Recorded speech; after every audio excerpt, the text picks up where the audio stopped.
Hello, my name is Hector Benavides, and this is my persuasive speech on do video games cause violence? There has been shootings and violent acts committed all around the world.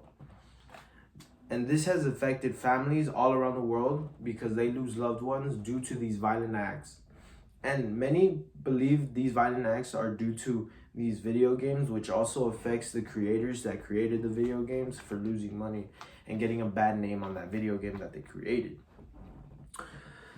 There's a belief that video games cause violence due to the violent acts committed in these video games. But on the contrary, there's a strong stand that these video games can help in beneficial ways to an individual.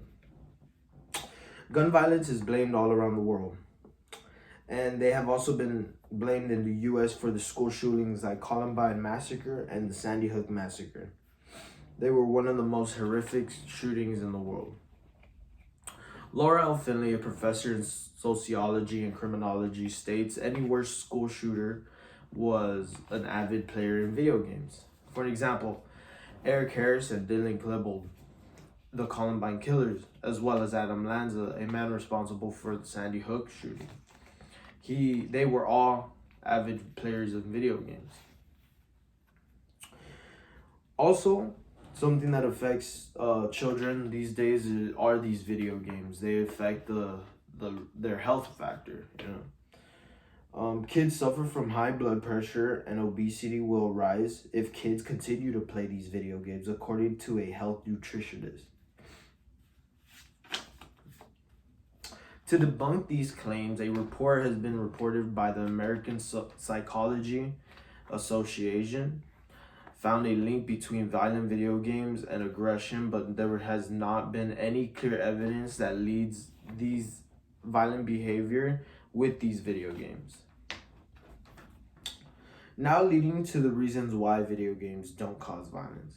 Video games can be used as an educational tool in school or even in the special forces. There has also been a decrease in violence. For an example, Japan has more violent video games than here in the US, but Japan has a decrease of violence over there compared to the US. So in a way, Japan video games are helping to decrease the violence in the States. Video games don't always spark violent shootings. They also help with your emotions. I remember when I used to play video games, I would play video games to help me relieve stress and anxiety from school. And many use it to do the same exact thing. They play video games after work to relieve stress from work or like any problems that they had that day, if they're dealing with something emotional like depression or they're trying to grieve over a loved one that they lost. Many come and play video games. I know that's what I used to do.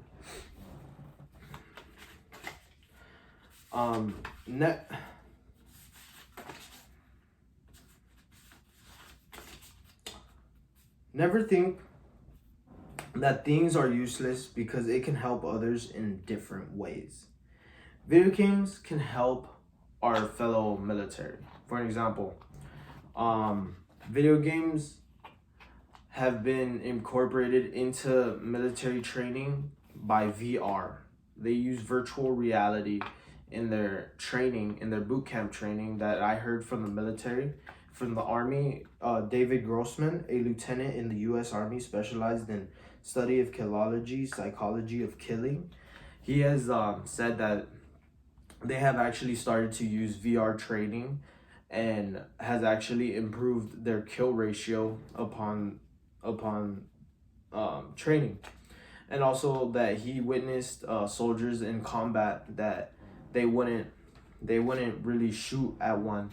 They would just shoot a warning shot and their ratio was not good. They would not hit their target.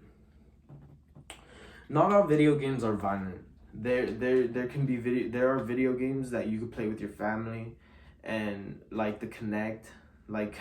Also jumping back towards the children risk factor, video games you could use the Connect, the Wii, that help your physical activity, and you could play it with your family, because there are many family fun games that you could play, like Mario Kart, Wii Sports, you know, different games like that. And many educators use these video games to teach their students, and it sparks an interest in their learning. Like, I remember an example is when I used to go to high school. When I was in high school, our teachers would play Kahoot with us to help us review for the quiz, and everyone loved Kahoot. So we would all play it. You know, it'd help us review, and then we'd see it on the text, and we're like, oh yeah, I saw this on Kahoot. You know, different stuff like that. Today we discuss the problems, causes, and solutions to our topic. First, we discuss the arguments explaining why video games are violent and have caused these violent acts. Then we moved into why video games do not cause violent acts. And then finally, we looked at how it could be used in different ways and how it could be beneficial to one.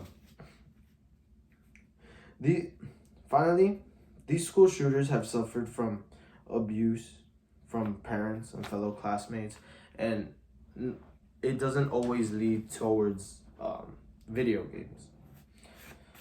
This is important because it helps people in different ways, and if we could take this, if we take this video games away, it can really affect. It could maybe even affect more violence around the world. It could cause and spark more violence around the world. Thank you so much for watching, and you guys have a good one.